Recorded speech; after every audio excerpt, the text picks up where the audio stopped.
Welcome to the Behind the Bits podcast. Your host, Scott Curtis, wants to learn everything he can about stand-up comedy and take you along for the ride. Scott and his guests talk serious about comedy in every episode. Behind the Bits will uncover knowledge from different perspectives on subjects such as writing and performing stand-up comedy, as well as booking shows and the comedy life. If you're thinking about becoming a stand-up comic, already in the comic game, or a comedy nerd, Behind the Bits is the show for you. Now, let's get Behind the Bits.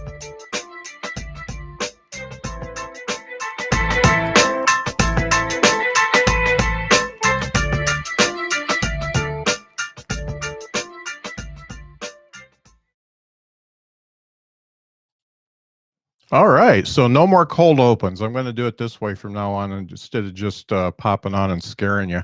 So, as you know, if you want to watch the interview live, it is Twitch at Behind the Bits, all one word. So this is where we do it, and it'll stay up for, I believe, 14 days. So you can watch it live, or you can come back and watch it the other way. I am going to probably put YouTube stuff behind a paywall because I'm not only doing this because it's my passion, I'm doing it to get paid, baby. So that's what's going on there.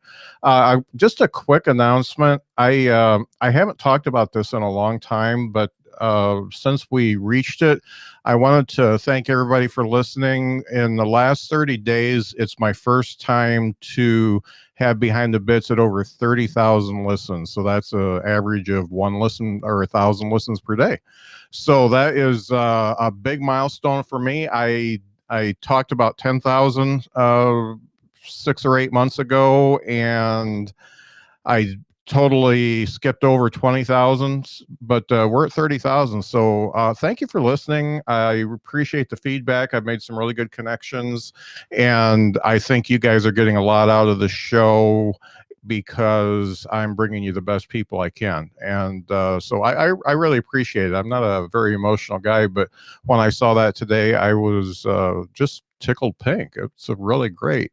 The BTB Internet Talk Show is back this Thursday, and it's at 7:30 Eastern, not on this channel, but on the Drinks, Jokes, and Storytelling channel. That's very easy to find. Type in Drinks, Jokes, letter N, Storytelling on Twitch, and you'll be there. And I like to call it if David Lynch and John Waters made a talk show. And it's that weird. So, yeah. Be sure to tune in 7:30 to 8:30, and just subscribe to the channel because there's so many great programs on that channel. I have seen some of the best comics ever on there, and then they let me do my weirdo show on there too. So I'm really stoked to be doing that. Also, I want to really, I think this is coming up next week. I want you to check out the Alive Show app that's both on Apple and Android. Check that out, download it, and just take a look at it because it's the best way to work out your sets without having to log on to a computer or rely on internet or anything like that. It's a really great way to do 3 or 5 minute sets. And they're going to be doing some special stuff like writers workshops, but please check out that app because I'd like for some of you folks to have tried it or looked at it before the show comes out.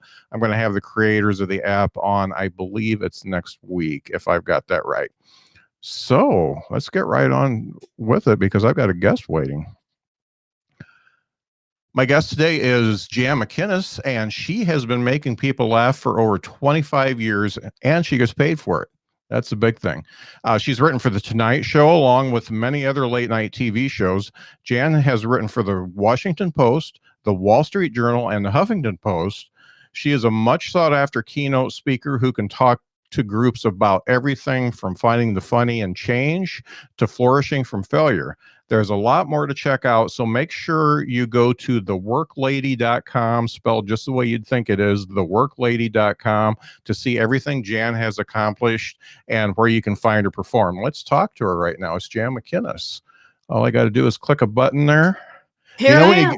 Hey, thanks for coming on. You know, when you get older, clicking those buttons, it's so much harder to find them.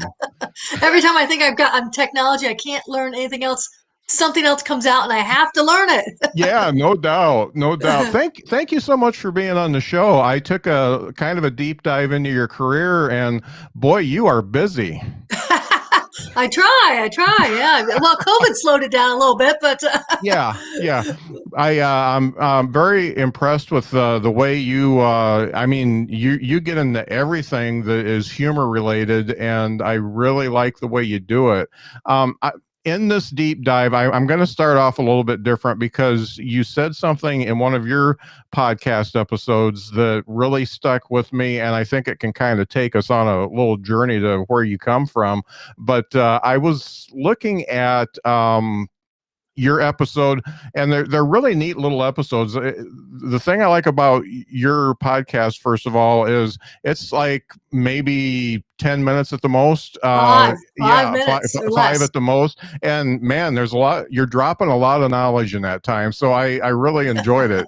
And you've got 150 some episodes, so I'm probably going to just listen to all of them while I'm driving. But the one of your last episodes was when you talked about trying out for the last comic standing, and actually the two go rounds with that. And during that, you said something to the effect of, I wasn't really looking to be famous when I started doing stand-up comedy. And I wanted to dive into that a little bit more, because a lot of new comics, what they want to do obviously is be famous. They want to either get the TV show or fill up the auditoriums or whatever. But in going back into some of the other things that you've written, you have said that you wanted to be a comedian ever since you were young. So being a comedian and not necessarily wanting to be famous, how do you put those two together and make a career out of that? Well, Scott, that is interesting. You picked up on that because I mean, certainly I'll take fame. You got to pick fame or fortune. I would take the fortune. Uh-huh. I think I wanted to work in this business. I guess I started out with no plan other than be a working comedian and pay my bills, and it evolved into where I'm making a great living doing the corporate stuff and the keynotes, and I don't have to be famous. I just never, I thought fame would be great. I mean, I certainly thought I'd have some more TV shows, but I really never tried for them. Yeah. I have to say, I threw out a few tapes here and there, 15, 20 years ago, but I was doing so well and everything else. And it's funny how if you just let your career take you and you pay attention, it took me in a direction that I didn't even know. I didn't even know Keynotes existed. I didn't even know corporate comedy existed. Right. I knew comedy clubs, and I remember I'd worked the road. I mean, really hard when I moved from Virginia, but started in Virginia, DC clubs. Worked the East Coast quite a bit, and I had a traveling cooler. I had food, and every time I'd haul it into the hotel, and set up at night. And I was staying with my sister's in-laws one night. And the mother-in-law looked at me, and it was like 11:30. I got in, and tired, and I had to get up early for another drive. And I started later. I was in my 30s, when I left my day job. And she looks at me and she goes, "How long are you going to be doing this?" And I remember I said to her, "Well, this is my career. This is it." But really kind of stuck in the back of my head. Wow, this is right. Do I want to still be hauling this cooler around in 20 years? The cooler still works, but right, I used it the other day. But so it was nice that I started paying attention to the other stuff, and I knew about corporate comedy a little bit because of my day job. I had kind of had some experience with that, and in fact, I was running a meeting, and we hired the Capitol Steps to do their thing for the dinner part, and I was standing there. I'd been working comedy clubs. I hadn't left my day job yet. And wow, this is pretty cool. And I remember I paid them. And it was a lot more than comedy clubs. Yeah. And granted, it was split by 5 people, but I thought there's something here. And I'd ask comedians. They'd say, no, there's just, what they call private parties at Christmas time. That's it. And I think there's convention work. So I kind of tucked that away in my head and went on the road, but always, looking around going, I think there's something else here. So that's the short of it. I never felt like I was, every time I kind of make a little effort, something else would pull me away. So I really never went for the fame. And I've done a good job. Nobody knows who the hell I am. I do I could now. go on the improv here in LA at Melrose on the New Faces, and I've lived out here 20 years. So Yeah, all right. Oh, that's what do great. you do? Do you think that starting in your 30s maybe had you a little bit more centered and you just knew that you wanted to maybe not do what you're doing now and get into You something that know, you actually enjoyed? well, and I did enjoy the clubs. I really absolutely was free, and I had just left an office job after 15 years. So I was, I did enjoy them. But it did, I'd go home after the clubs, after my set at night, and I'd work on jokes and stuff. The younger comics, is a great gig if you were in your 20s, because Yeah. every night there's an audience, you Tuesday through Sunday, that wants to party with you and free beer, So, Yeah. so it is, and I'd see the younger comics going out and partying, and I did some of that, but I remember thinking they don't know what a gift it is to have time to work on your own goals, because I just Right. spent 15 years in a job, and I know what it's like to spend a big chunk of your day commuting and into DC and working for someone else. You get home, there's no energy left to work for your own goals. So Oh my I God. knew what a gift it was to so it did help me. Yeah, and I was a marketing person, so I think my marketing skills were better than my act when I started out. Yeah. My act caught up, but I really had good I had sense enough to be polite, to call when I called clubs. I had Mark Ridley up at Comedy Castle and gave me the nicest compliment once. He said, "I love working with you, Jan, because you're a professional. You don't come in and drink up the bar. You don't come in and at the last minute and ask if you can get on for 5 minutes. You do the time you set. When I book you, you do the time you say you'll do. You're very Right. professional." And so I think I got more work. I wasn't always the funniest person, but I got work because I was easy to work with, and they really liked working with me. Yeah, So, that's so important. And it seems like most of the people that I talk to that mention that, when you say that, that that's true of you because the bookers they'll verify it. They'll say, "Oh yeah, Jan, she's great, easy to work yeah. with. I don't have to worry about her being late. I don't have to worry And about she's her." bonus top. She's funny and she can do Yeah, the job. So, yeah. but there's so much talent out there who hasn't gotten anywhere because they don't pay attention to the emotional intelligence, Yeah. the softer skills, the things to get along with club Hmm. owners, and their first instinct is to tell them to go to hell if something doesn't work right.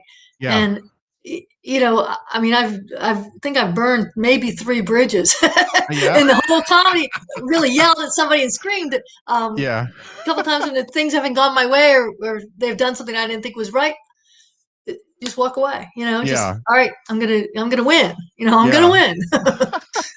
So that's great. So let's talk about when you first made the plunge. Obviously, this is something you'd been thinking about for since you were young. When you finally did your first open mic or whatever you did, what was it that kind of pushed you over the edge to make you Well, do it? I had so many starts and stops, Scott. It wasn't funny. Yeah.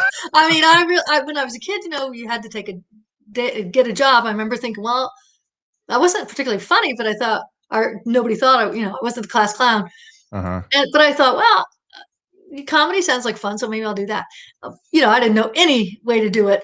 Went to college, graduated. I remember the night sitting with my parents and family at the restaurant, and I was thinking, now is not the time to tell them I want to be a comedian.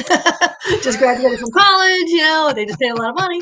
So I went into day job. I finally, after probably 8 or 9 years, it was in the 80s of the day job, 7 or 8 years. I went up at an open mic, and Uh-huh. I killed. I had a great set, and Uh-huh. it was in the 80s, the boom of comedy. Yeah. And I was so freaked out by the lights because they're bright. You can't see Yeah. anything. You can't even see the edge of the stage. And it was a small club. It Right. was a comedy cafe in DC. It turned out to be my Uh-huh. home club. But I left, and I was walking down the steps. The professional comedian who was on that night, because he was there to make sure the show didn't stink for everybody. He Uh-huh. actually had jokes. He walked down, he grabbed my hand, and he goes, "Please, please promise me you'll come back. You have to do this again." And I didn't go Oh. back for 8 years. Oh, I wow. missed the whole, or 7 years, something missed the whole boom. I was so freaked out by the lights. I did take a class right around when I was kind of thinking of going up. Hmm. And at the end, we had to do a 5-minute monologue.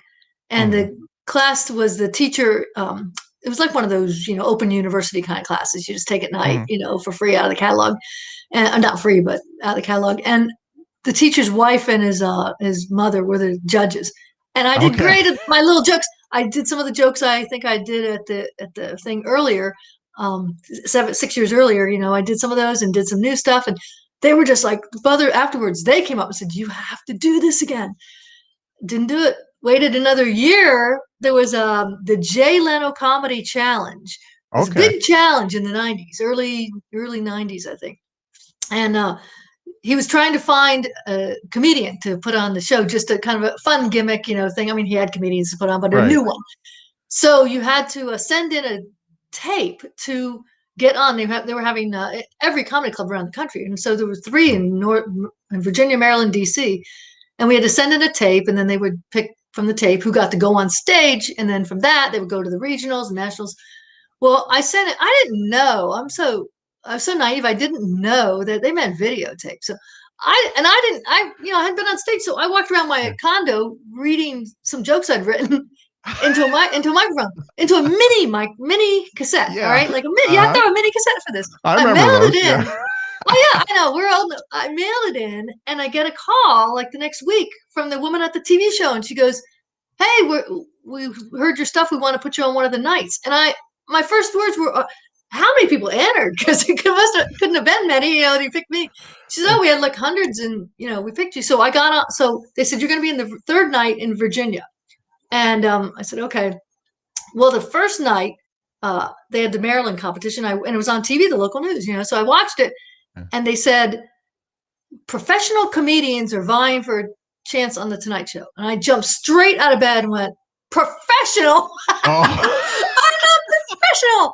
And so I was freaked out. So I practiced with a light in my face. I'd only been on that one time, like 8-9 years ago. Yeah. Practiced everything, got to the thing. My only goal was not to be the worst. Okay. It's really, I totally get that. Yeah. I just didn't want to be the worst. And I watched it, I saw some of them, and I thought, okay, I think I can do better than some of these guys. And I went up and had a pretty good set, and a woman came up from the audience and said, "You got to do this again." Next day in the office, my friend came over and goes, "Hey, did you catch the newspaper?" I said, "No." "Well, you're in it." They'd written out one of my jokes, and I didn't win the contest. I didn't, but I wasn't worse. Waited another year, and finally I said, "This is it.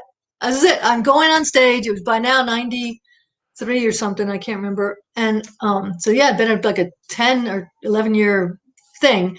Went on stage for one last open mic, and I went up and I just was killed again. I had just great show. And I remember I forgot half of my act. In my head, I thought, they're laughing. Get off stage. They're laughing. So I got off stage. And the MC comes over. He's a professional guy, and he taps me on the shoulder while we're watching some of the other comics. And he goes, "Hey, call Pat tomorrow." I said, "Who's Pat?" And he said, "She caught your act. She books this place. She wants to give you some MC work." And I literally, if you've ever had an epiphany in your life, I felt the world change. I felt that this is it. I walked out that night and thought, I don't know what I have to do, but this is it. I'm doing this. And changed everything. And then I still kept my day job for a couple of years, but did comedy every night, weekend, all the time for 2 years. Got in the open mic scene and pretty rapidly got into working. Learned about one-nighters, got my butt kicked in those because you're up with professional comics in a bar, and I finally left the day job. So it was it's not a long-winded answer, but it very many starts and stops. It wasn't like some people just do it and they're launched, I really like what you said there. You didn't want to be the worst, because I didn't start until I was 52, and my wife would come with me to these open mics because she's a trooper, and I always asked her afterwards. The only question I'd ask was I the worst? And she'd say no, and as long as I wasn't the worst, I knew I could keep going with it. And finally, probably after doing it for a couple of years, she finally said, "You're getting pretty good. you're closer to the top of the pack now. You're not swimming in the middle." And that's when I decided right before the pandemic hit that I was going to take it a little bit more seriously. And of course that hit. So I'm doing this podcast. But anyway, I really liked your approach to just not wanting to be the worst. And I did you do some speaking in your day job? I did for some, marketing? not a ton. I did some. I did a lot of travel, a lot of. I worked for one was a 501c3, so I'd speak about Okay. benefits of donating, that sort of stuff. But Yeah. yeah, so had some skills. I always, then and now, even comedy, and when I did that for my day job, I speak fast. Yeah. That's my biggest thing. But yeah, so I had those skills. My dad always said, if you can speak in public, you make good living. He used to say that, and he was Yeah. he was a CEO of a publishing company. So Yeah. I've always remembered that. And but comedy just I didn't know a path. I didn't know how to do it. I didn't have anyone in my family that was a comedian or even entertainment. And so it was quite a journey. Yeah. So aside from the lights, did you feel pretty comfortable being on stage then? I was just nervous. The lights are, I got over that pretty quickly because you have to. And I did so much, so many open mics. And I mean, I think the first 2 years when I still had my day job, I was on stage almost every night of the week or watching comedy. And I got hired for that first open mic, after the guy said, call Pat. I called her. And she hired me for that club. It was the A Room, the Comedy Cafe in DC, and to open for Kevin Nealon from Saturday Night Live. It was huge. And so I really almost immediately got thrown into paid gigs. And so I started learning about emceeing. And my friend Rob Duffett, who started with me, he started saying, well, we should look outside of DC and do some MC work and put together a tape, put together a headshot. What's that? Oh, it's a picture of your head. Yeah. We didn't know. We just learned all this together. And then, I started doing the one-nighters, and I really, those bar gigs, or one-nighter if you're not familiar, and they're a little hard for me because they usually want a dirtier stick, and they people were there to drink and maybe listen to comedy, not always.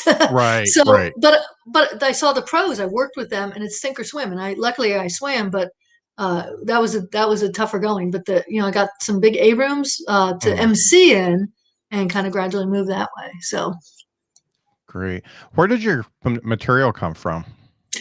yeah, I think with comedians we talk about what bothers us. So kids, family, work. The work lady, my website, nobody can spell McInnis, so I thought I got to come up with something. So I had a lot of work jokes, and so I put it into worklady.com. So okay. Yeah, so I think that's I kind of what bothers you, what some people sit down and go, I want to just be the whatever comedian. I want to be the pick something comedian and do that, or I want to or they want to just be topical, or I started out writing topical jokes about news items. That's hard. You got to write a lot of that, because luckily it's always going to be a drunk celebrity. You just have to change their name doing something stupid, but they're hard to keep a long act for the clubs. But so I gradually switched over to doing, luckily I was able to write jokes too. That helped. And I didn't have as much of a stage presence. I was more of a, standing there telling jokes. A few times I was kind of almost a Stephen Wright, deadpan, but that didn't feel comfortable. But I never got, physical, acted out. That never, I just like jokes. I don't like stories. I like jokes. Set up, punch, 3 or 4 jokes a minute. Boom, boom, boom. Yeah. Yeah. That's the classic way. Did you ever, this is a kind of weird question. Did you ever decide how you wanted to hold the mic? Like, did you keep it in the stand at any point? I decided I wanted to hold the mic because the less things that could go wrong, the stand, you get there. Well, every comedy club in the country, half of them have crappy stands. You get there and it's a boom stand instead of something weird. Yeah. And I thought, you know what? The less I have, I always marveled at magicians because I thought, God, they've got all these moving parts. I know I can tell the jokes correctly. Yeah. And if the mic works, I can, hold on to that. So the less I had up there, stool and water, that was about it. Yeah, there's so many advances in the audio now. I mean, technically, you could just have a little tiny headset on like the singers have and nobody see it. But I always feel like the mic and the stand is kind of like Keith Moon from The Who used to say that they used to ask him why he was a drummer.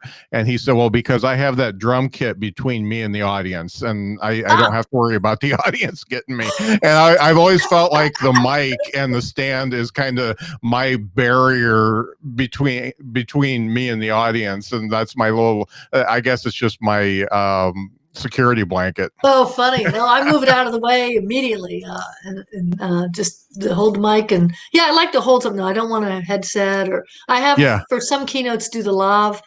Uh-huh. I'm comfortable with that, but I really prefer just holding a microphone. Yeah, it just seems more natural. Yeah. So as your act progressed and you decided you wanted to, you started learning about these keynotes and the corporate comedy and stuff like that. There's obvious benefits to that. First of all, you're working during the day most of the time or early evenings versus being out till 2 o'clock in the morning. And after your drinking days are over, then it's no fun being there late anymore. So that goes away. You've obviously built this into like a pretty substantial career, because not only are you doing corporate comedy, but you've got keynotes on just a ton of different subjects, even technology, which is where I work. And how did those start coming about? Because I've watched some of them and they're funny, and yet it's a learning experience. Yeah. And humor works with everything. Yeah, well, I think I'm the only comedian who doesn't like working nights and weekends. Yeah. So I had to find something else. So I did. I actually work in. I've got about 3 or 4 keynotes, but I do them in probably 10 different we call it industries. So technology. I do a lot of technology industry, finance, healthcare, women's education. I really enjoy talking to businesses. There's a lot of things comedians do. We're a very unique group. A lot of things we do, a lot of experiences I've had that can translate into your personal and professional life, whether you're a nurse or you're a teacher or principal. So what I do is I like to go up and like my most popular one, and it's probably going to be really popular when we get back on the road. It looks like June is it. I'm booking a lot of stuff for that. Finding the funny in change, because I talk about how comedians, we come in, we're in change situations every single week. I mean, in front of a different audience, different city, and we have weird stuff happen that we have to handle in the moment. How do you handle it? And so I give people some tips on how comedians handle it. Things that I love, being able to transfer the skills I learned as a comedian with a lot of humor into how you can handle change with humor, and how people can handle it, and what the comedians do. Yeah. I really liked what you talked about, diffusing tense situations. Yeah. And it's so important. And it's funny because, I've been a regular 9-to-5er for a long time.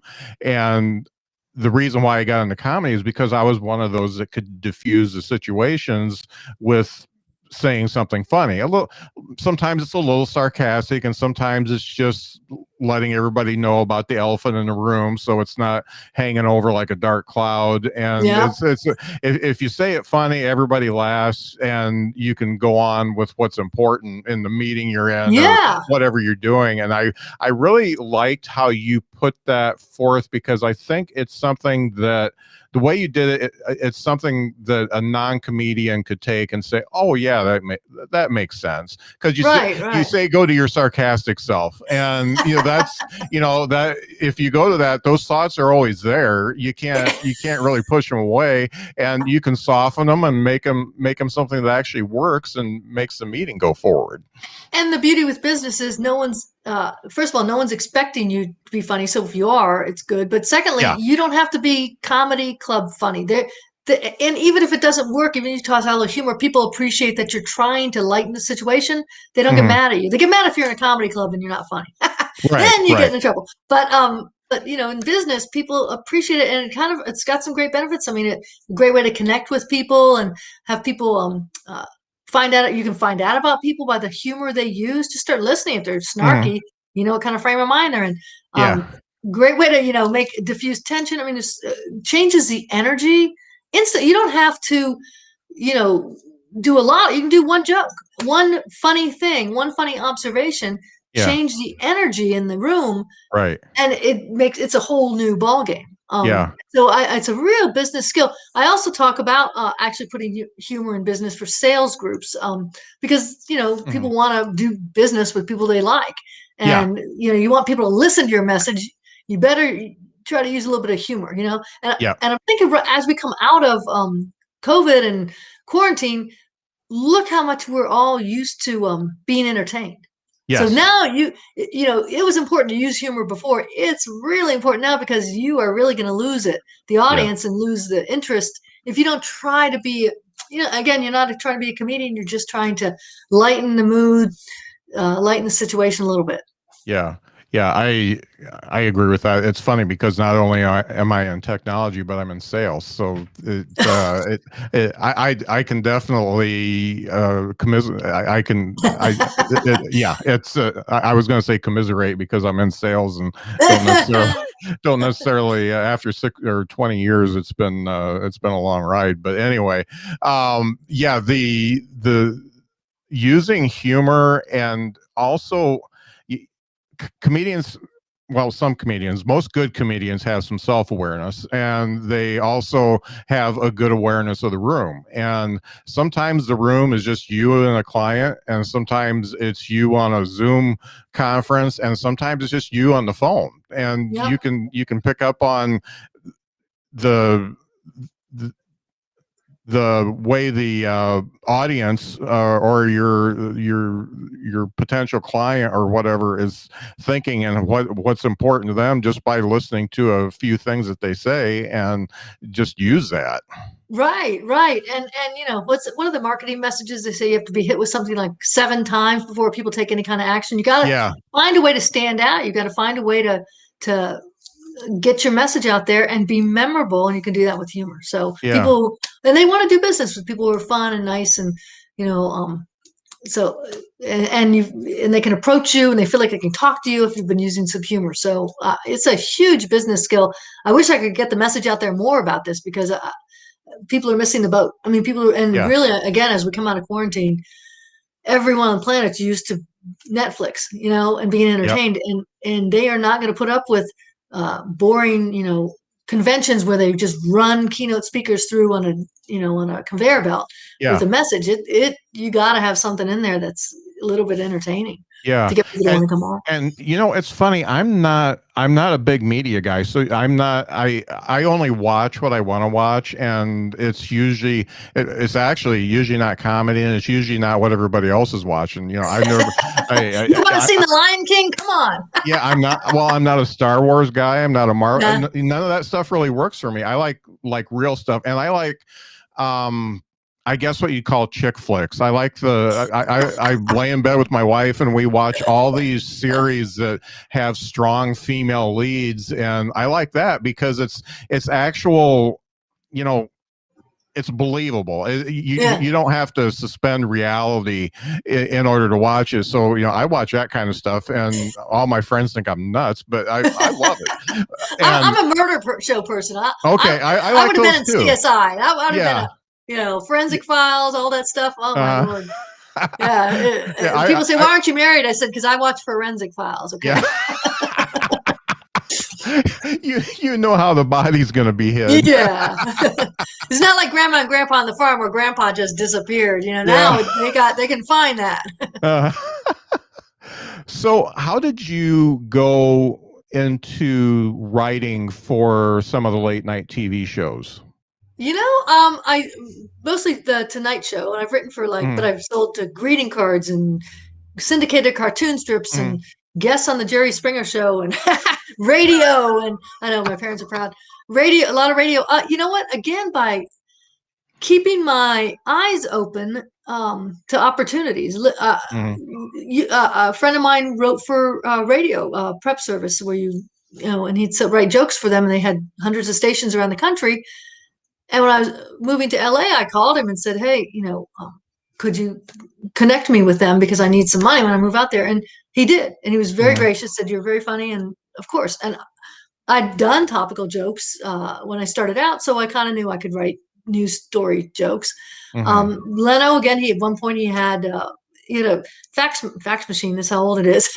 A fax number. You could get that number and fax in to this fax machine, and then you would just be like on the road or whatever. You get the mail, and it would just be a check with a number. You call up his assistant, and it would say, "She go, yeah, that's the tiger joke or whatever." So that's how you find out.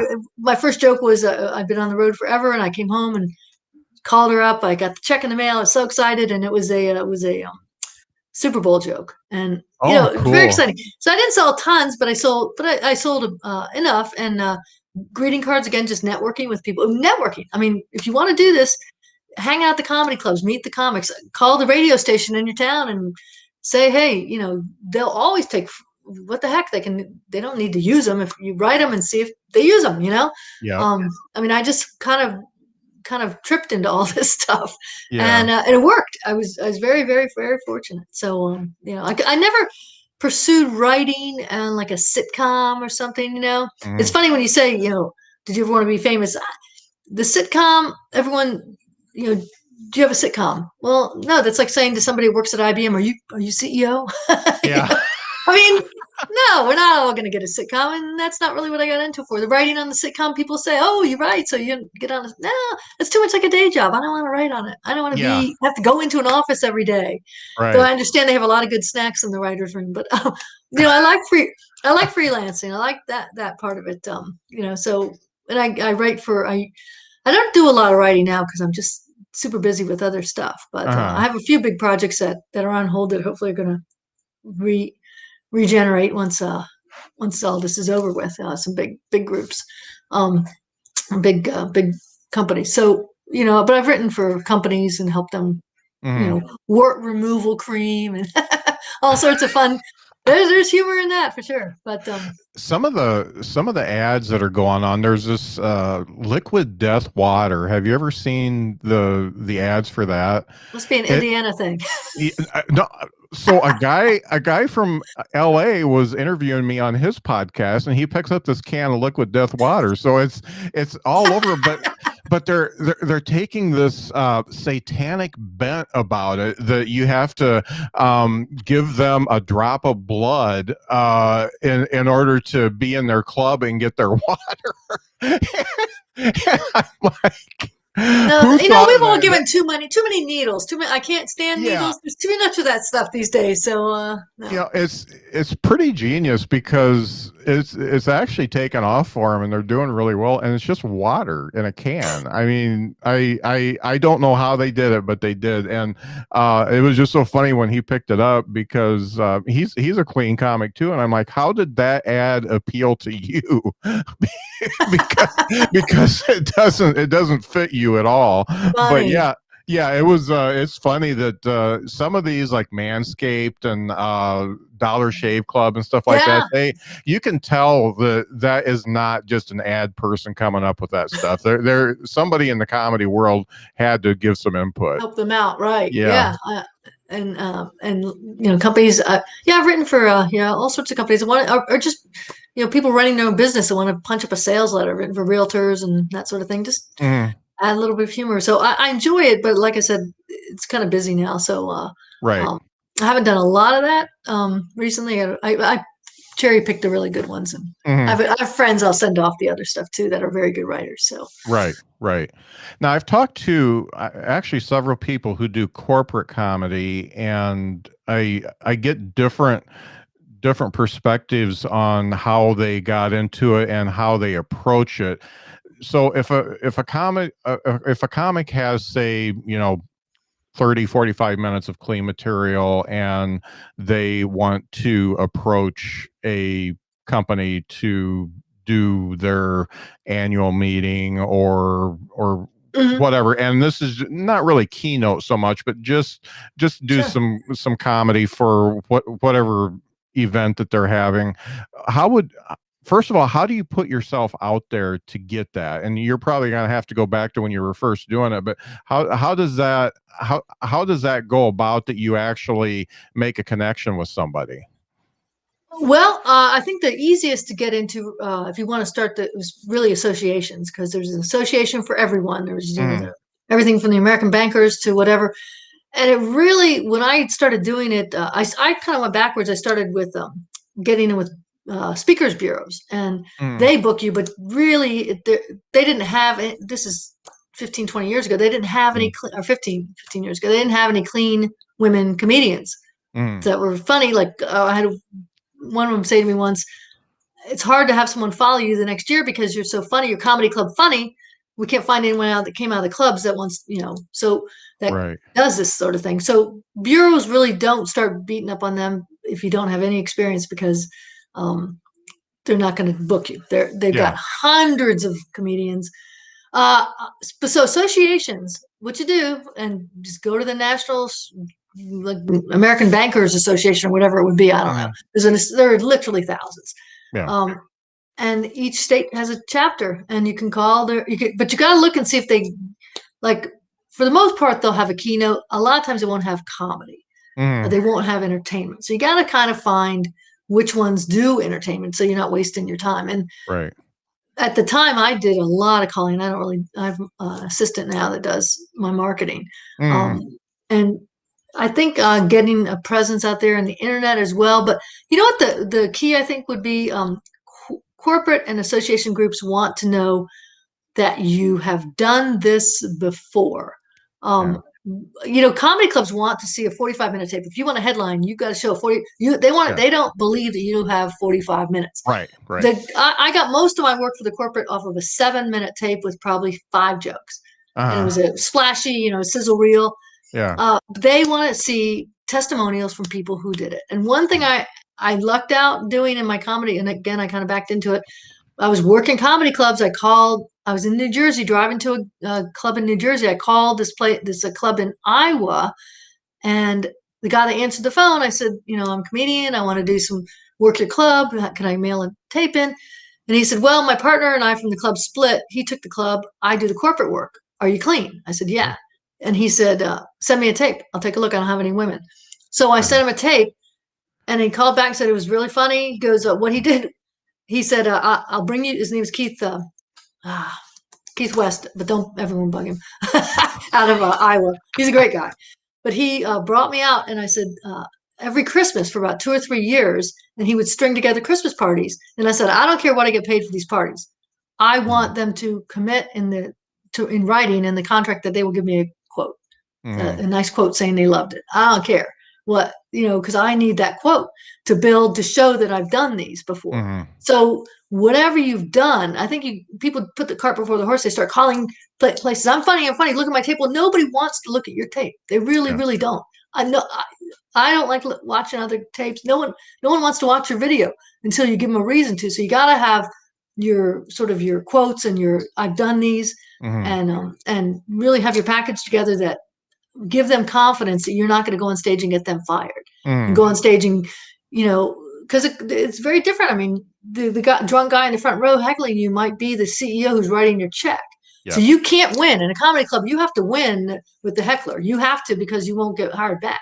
Yeah. In the corporate, many times you have to just let it go.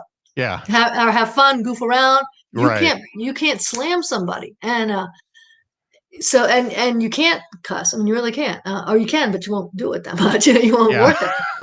But you have to get some good quotes. You have to get your package together. Get some clips of you, and don't just say, "Well, I can do this clip without cussing." No, you gotta have a clip that shows you're not cussing. I mean, I've had that. I've had comics say, "Here's my clip," and I said, "But you say even the word hell or damn." And I said, I said, you probably can say that when you get on. You may be able to. You read the audience, I probably said damn or hell once or twice in 25 years. Yeah. It worked. I knew the audience.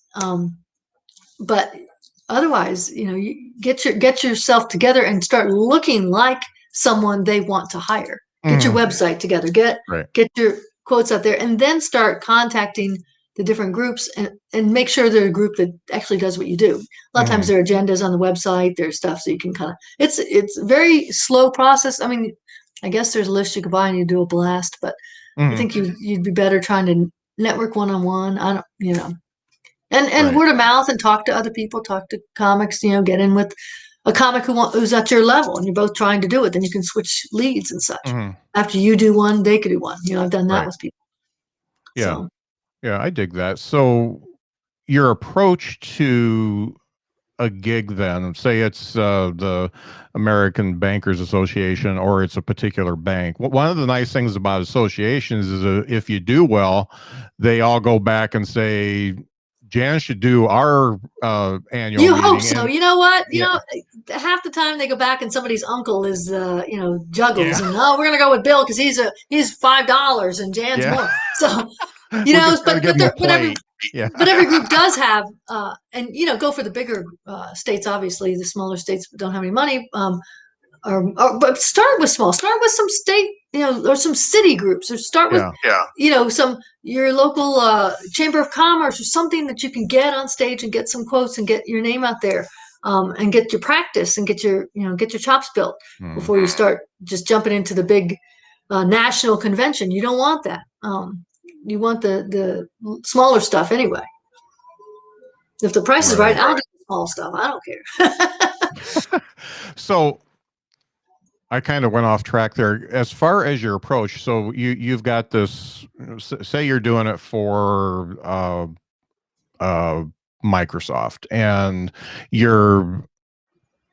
one of the things they want is like topical stuff. They want stuff that's going to resonate with Microsoft people. How much work do you put in putting together a few minutes to get them geared up to say, oh yeah, I know what she's talking about because I work here?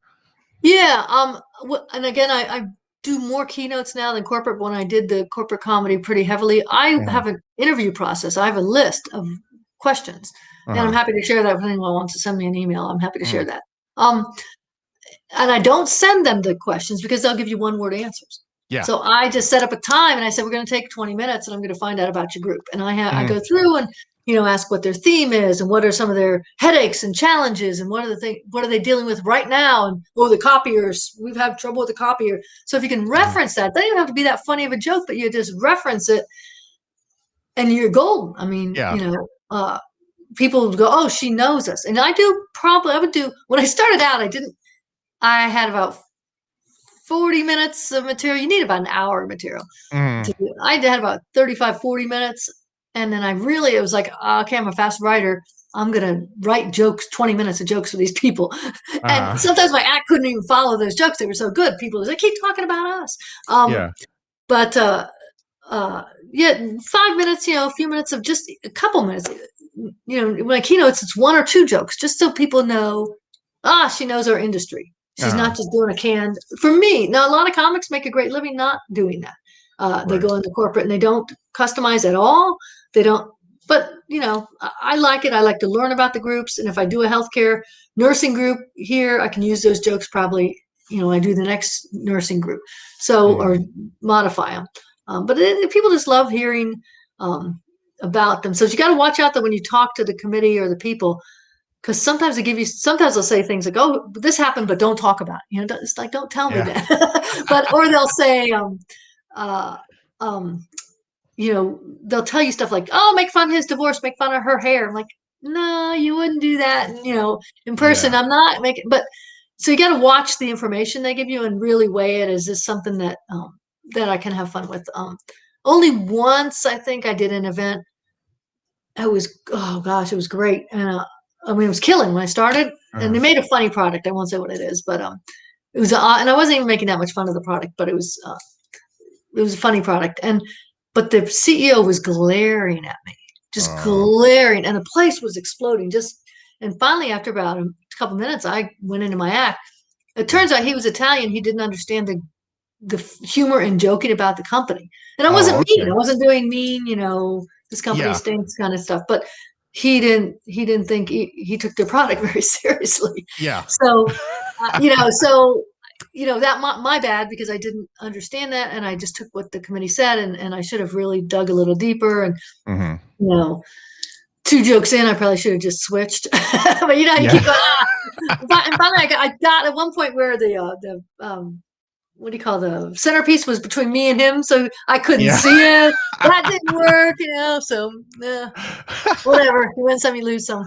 Oh, some people just don't get it. That's okay. Yeah. Now, one of the things I noticed about you is you have one of the best press kits I've seen. They call it the EPK, or your media kit. You've got a lot of great content in there. Did you put that together yourself, or did you get help? Where'd you see it? On my website? I'm trying to it's on your site. Yeah. I'll have to look. I don't know. You've actually got it in sections. You've got you've got different sections, and I think some of it's for Keynote and some of it's for stand up, and it's really nice how you put it together. And that's one thing that's usually the last thing a comic thinks about doing is the headshot and the press kit. And obviously, if you send that along with all your recommendations and all the things that you've done, that obviously has to have some weight. But I just thought yours was really good. Oh, thanks. My marketing background again kicks in, I guess. Yeah. But the thing, the comics, and you forget, I was lucky that I started before Facebook and social media, so my crappy sets are not nowhere. Hopefully, there's nothing on the internet. Hopefully, so.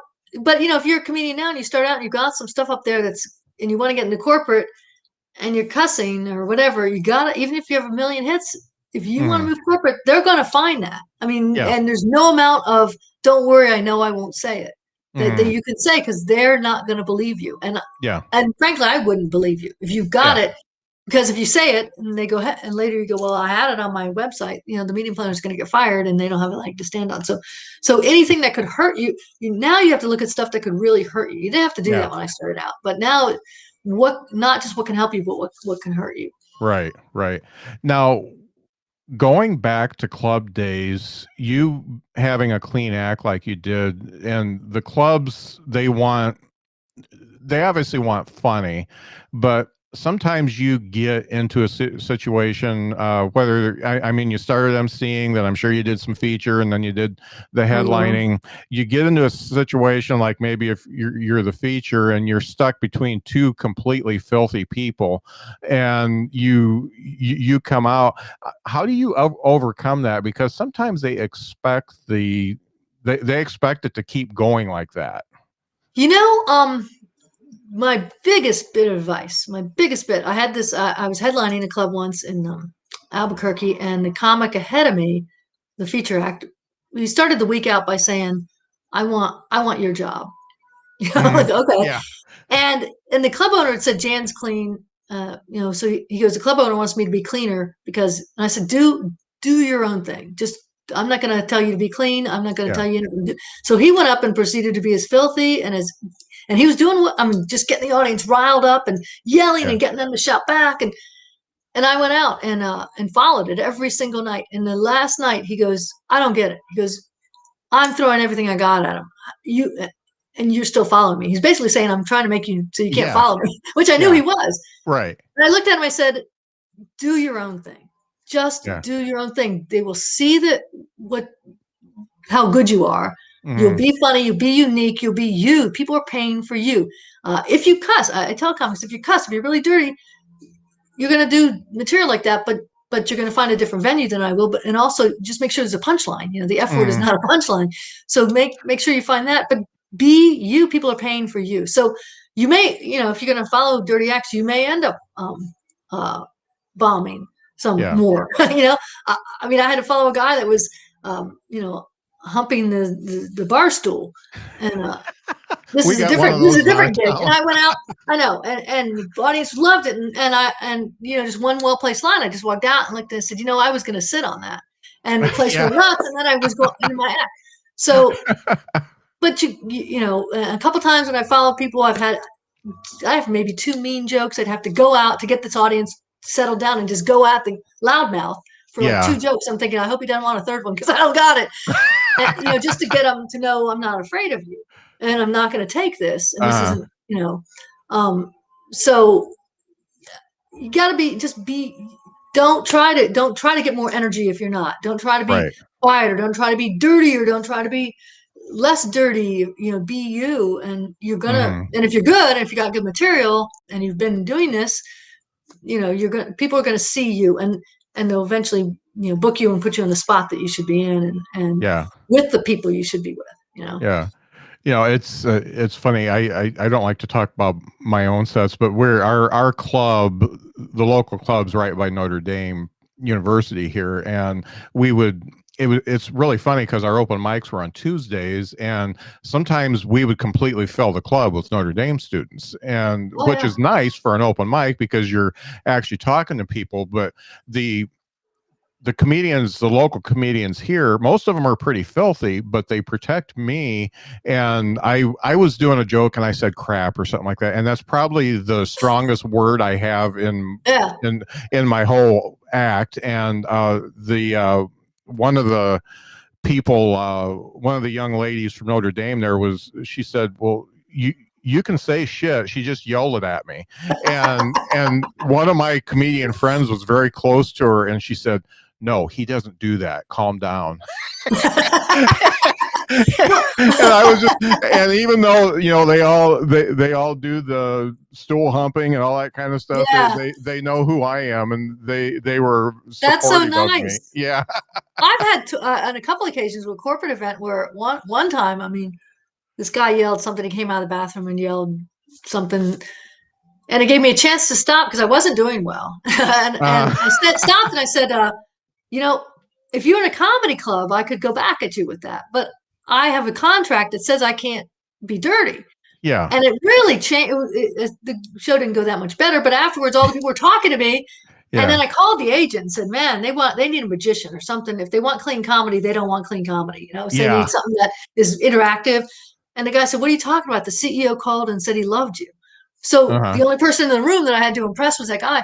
But because it gave me an opportunity when the guy yelled, I just took a whatever in the bathroom, I was able to jump in and say, I can't say anything to that because I have to be clean. And they were shocked that there's a contract that said I had to be clean. So, sometimes you get an opportunity to jump in and say why it's not working. But but I bomb in some clubs that want dirtier comics. Certainly I've worked clubs where I know the guy's funny, but he's so dirty. And then I worked a New Year's Eve gig with him once, and he had to take the F word out of everything, and he could not follow me. Yeah. And he said afterwards, he goes, I couldn't follow you, Jan. I had to just water my act down so much. And I said, well, I don't know what to say. Shouldn't be at this New Year's Eve gig. Yeah.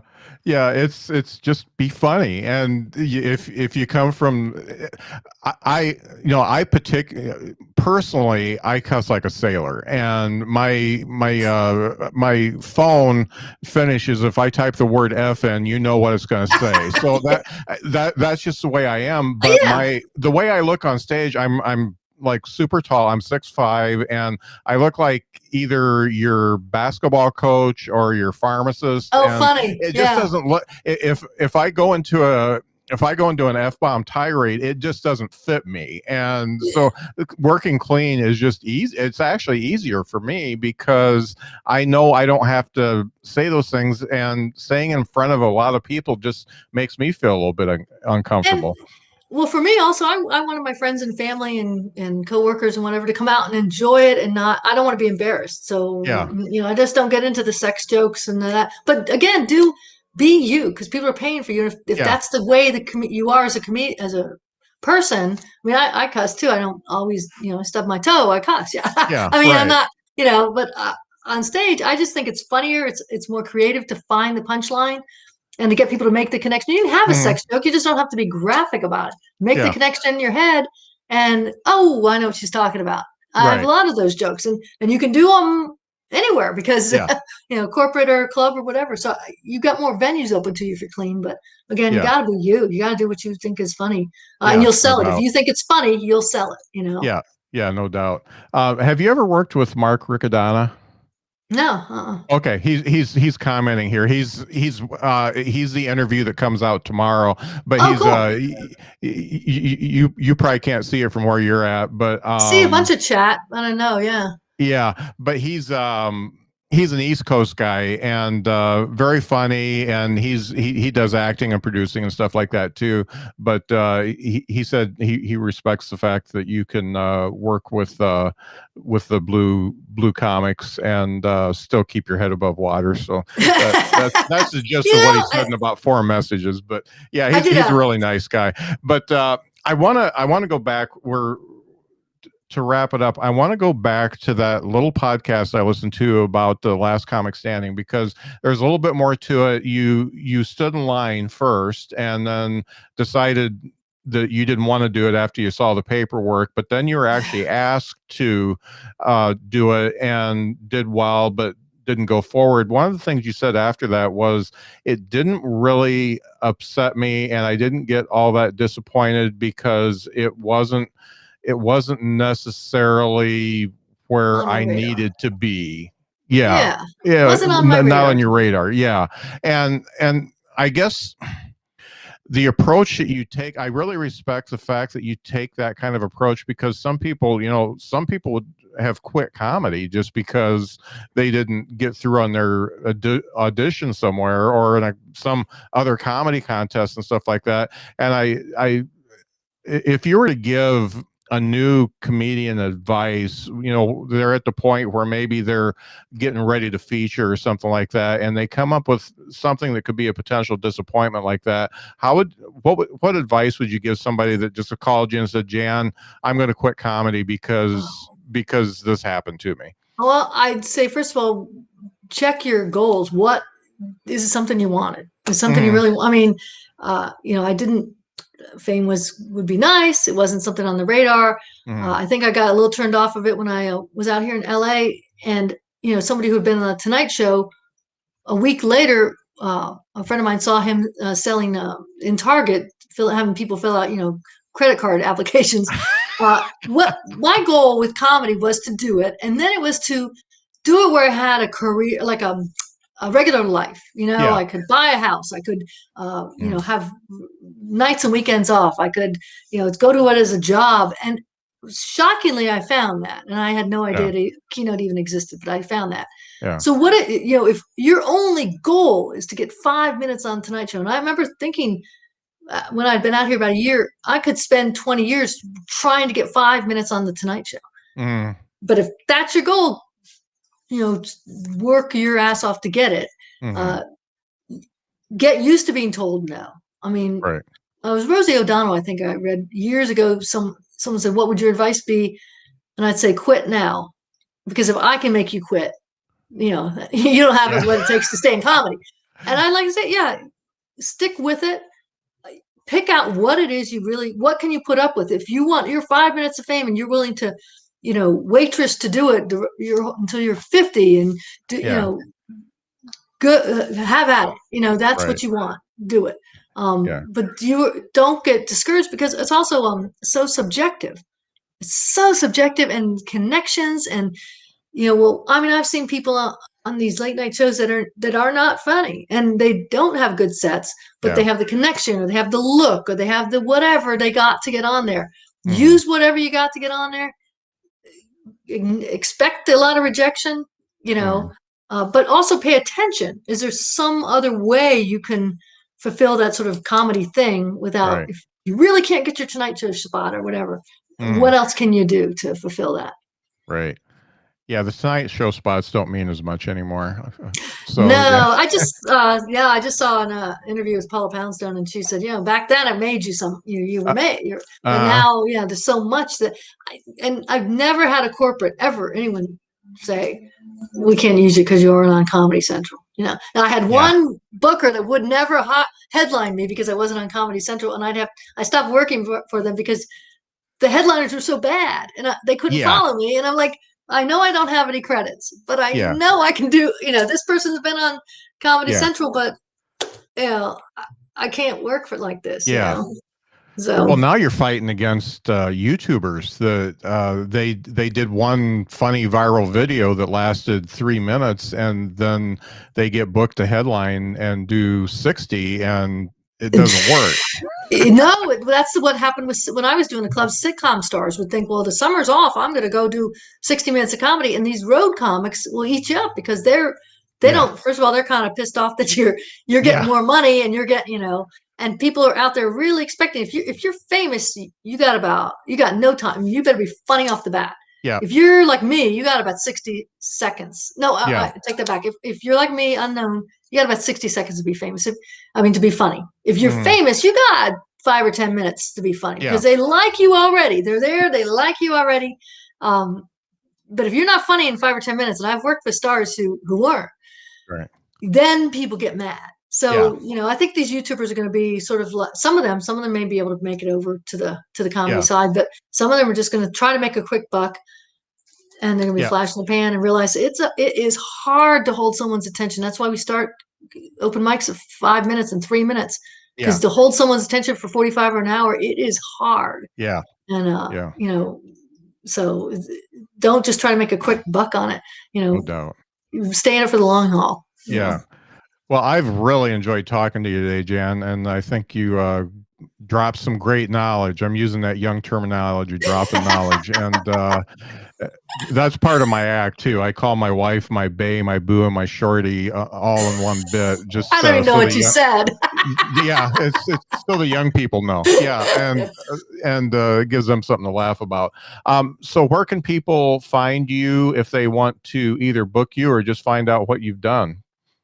Go to my website, theworklady.com, and feel free to also Jan at theworklady.com. Send me an email. I'm happy to chat. I always enjoy talking with other entertainers or would-be entertainers or whatever. So yeah.